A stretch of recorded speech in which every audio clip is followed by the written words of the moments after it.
বিদেশে পলাতক আওয়ামী লীগ নেতাদের দেশে ফিরিয়ে আনার উদ্যোগ নেওয়া হবে বলে জানিয়েছেন প্রধান উপদেষ্টার প্রেস সচিব শফিকুল আলম।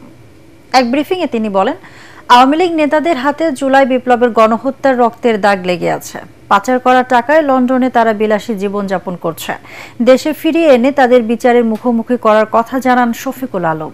আরও জানাচ্ছেন ইয়াসিন রানা।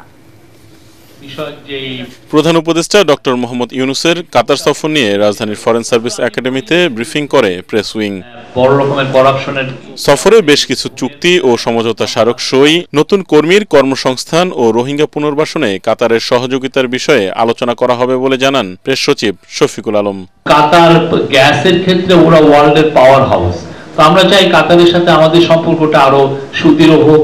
আমরা যাতে তাদের সব ধরনের এনার্জি কোঅপারেশন করতে পারি এবং তাদের থেকে আমরা প্রচুর ইনভেস্টমেন্ট বাংলাদেশে আনতে পারি এবং কাতারের যে শ্রম বাজার সেখানে যেন আরো বাংলাদেশি যুক্ত হতে পারেন, এগুলো আমাদের ইচ্ছা। এবং এই বিষয়গুলো অনেকগুলো মিটিং হবে এবং আমাদের এই কথাগুলো বারবার আমরা বলবো। লন্ডনে এক বিয়ের অনুষ্ঠানে পলাতক আওয়ামী লীগ সরকারের মন্ত্রীদের অংশগ্রহণ নিয়ে প্রশ্ন করা হলে প্রেস সচিব বলেন, পলাতক এসব নেতাদের দেশে ফিরিয়ে আনতে সরকার উদ্যোগ নেবে। আওয়ামী লীগের লিডার যারা বাইরে গিয়েছেন এদের বেশিরভাগের হাতেই রক্ত আছে। টানা সপ্তমবারের মতো বেস্ট টিস্যু পেপার ব্র্যান্ড হিসেবে স্বীকৃতি পেয়েছে বসুন্ধরা টিস্যু। তারা বড় রকমের হিউম্যান রাইটস অ্যাবিউজের অ্যাকিউজড, যাদের বিরুদ্ধে বড় রকমের করাপশনের আছে, খুনের মামলা আছে, তাদের সবার ব্যাপারেই আমরা সিরিয়াস এবং প্রত্যেককে আমরা ইভেন্চুয়ালি আমরা প্রত্যাবর্তন চাবো। তাদেরকে বাংলাদেশের আইনকে ফেস করতে হবে, তাদেরকে আইনের আওতায় আনা, সেটা আমাদের কেন, আমি মনে করি আমাদের পরবর্তী যে কোনো গভর্নমেন্ট সবার জন্য এটা একটা নৈতিক দায়িত্ব। 4 দিনের কাতার সফর শেষে আগামী 25 এপ্রিল দেশে ফিরবেন প্রধান উপদেষ্টা। ইয়াসিন রানা, এটিএন বাংলা, ঢাকা। অর্থ পাচার ও মানবতা বিরোধী অপরাধ সহ অন্যান্য অভিযোগের প্রেক্ষিতে সাবেক প্রধানমন্ত্রী শেখ হাসিনা, বোন শেখ রেহানা সহ তাদের পরিবারের 10 জনের জাতীয় পরিচয়পত্র স্থগিত করেছে নির্বাচন কমিশন। জাতীয় পরিচয় নিবন্ধন অনুবিভাগের মহাপরিচালক ASM হুমায়ুন কবিরের নির্দেশে এই 10 জনের এনআইডি স্থগিত করা হয়। যাদের এনআইডি স্থগিত করা হয়েছে তারা হলেন শেখ হাসিনা, ছেলে সজীব ওয়াজেদ জয়, মেয়ে সাইমা ওয়াজেদ পুতুল, শেখ রেহানা, মেয়ে টিউলিপ রিজওয়ানা সিদ্দিক, আজমিনা সিদ্দিক, শাহিন সিদ্দিক, বুশরা সিদ্দিক, রাদওয়ান মুজিব সিদ্দিক ও তারিক আহমেদ সিদ্দিক। গত বছরের 5 আগস্ট ছাত্র জনতার আন্দোলনের মুখে শেখ হাসিনা ভারতে পালিয়ে যান এবং এখনও সেখানেই অবস্থান করছেন। ভারত ও বাংলাদেশের মধ্যে বন্দি প্রত্যর্পণ চুক্তি থাকায় তাকে দেশে ফিরিয়ে আনতে সরকার আনুষ্ঠানিকভাবে আবেদনও জানিয়েছেন। জাতীয় নাগরিক পার্টি এনসিপির যুগ্ম সদস্য সচিব গাজী সালাউদ্দিন তানভীরকে দল থেকে সাময়িক অব্যাহতি দেওয়া হয়েছে। তার নামে নানা অনিয়মের অভিযোগের জেরে এই অব্যাহতি দিল এনসিপি। সন্ধ্যায় এনসিপি যুগ্ম সদস্য সচিব সালেউদ্দিন সিফাত স্বাক্ষরিত এক চিঠিতে সাময়িক অব্যাহতির বিষয়টি জানানো হয়।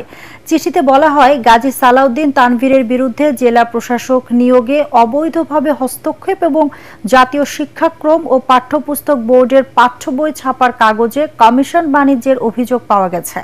অভিযোগের আত্মপক্ষ সমর্থনের জন্য তানভীরকে আগামী 7 দিনের মধ্যে লিখিতভাবে যথাযথ ব্যাখ্যা দিতে বলা হয়েছে। সেই সাথে তাকে কেন দল থেকে স্থায়ীভাবে বহিষ্কার করা হবে না সেই উত্তর চাওয়া হয়েছে চিঠিতে। ঢাকার বনানীতে প্রাইম এশিয়া ইউনিভার্সিটির শিক্ষার্থী জাহিদুল ইসলাম পারভেজ হত্যা মামলায় গ্রেপ্তার 3 আসামির 7 দিনের রিমান্ড মঞ্জুর করেছে আদালত। ঢাকার অতিরিক্ত মুখ্য মহানগর হাকিম মোহাম্মদ সানাউল্লাহ এই আদেশ দেন। এদিকে হত্যাকারীদের গ্রেপ্তার ও বিচারের দাবিতে বনানীতে বিশ্ববিদ্যালয়ের সামনে বিক্ষোভ করে জাতীয়তাবাদী ছাত্রদল। এ সময় হত্যাকাণ্ডে বৈষম্য বিরোধী ছাত্র আন্দোলনের স্থানীয় নেতা কর্মীদের দায়ী করেন বিএনপি নেতা ইশফাক হোসেন। আরো জানাচ্ছেন হুমায়ুন চিস্তি। ঢাকার বনানীতে প্রাইম এশিয়া ইউনিভার্সিটির শিক্ষার্থী জাহিদুল ইসলাম পারভেজ হত্যা মামলায় গ্রেপ্তার 3 আসামিকে ঢাকার অতিরিক্ত মুখ্য মহানগর হাকিম আদালতে হাজির করা হয়। মামলার তদন্তের স্বার্থে আসামিদের 10 দিনের রিমান্ড চেয়ে আবেদন করেন তদন্তকারী কর্মকর্তা। অন্যদিকে রিমান্ডের বিরোধিতা করে জামিন আবেদন করেন আসামিপক্ষের আইনজীবী। শুনানি শেষে আদালত 7 দিনের রিমান্ড মঞ্জুর করেন। তাদের আজকের যে অ্যারেঞ্জমেন্টটা দেখলাম, যে হত্যা করার জন্য তাকে যেভাবে প্রি প্ল্যান করা হয়েছে, তাতে বোঝা যাচ্ছে যে এটা খুবই তুচ্ছ ঘটনা নয়। এর মধ্যে একটা পরিকল্পনা বা এর মধ্যে একটা তাদের নীল নকশাও ছিল। তদন্তকারী কর্মকর্তা 3 জনের বিরুদ্ধে 10 দিনের রিমান্ড চেয়েছেন এবং বিজ্ঞ আদালত তাদের 7 দিনের রিমান্ড মঞ্জুর করেছেন।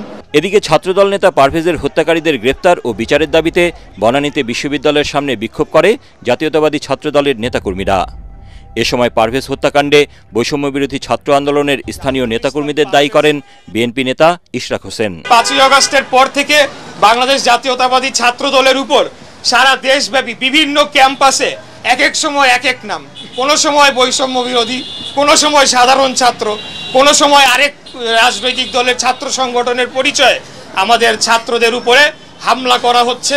তাদের রাজনৈতিক কর্মকাণ্ড, স্বাভাবিক রাজনৈতিক কর্মকাণ্ডকে বাধাগ্রস্ত করা হচ্ছে। রোববার রাতে মহাখালীর ওয়ারলেস গেটে অভিযান চালিয়ে ওই 3 জনকে গ্রেফতার করে পুলিশ। হুমায়ুন চিস্তি, এটিএন বাংলা, ঢাকা।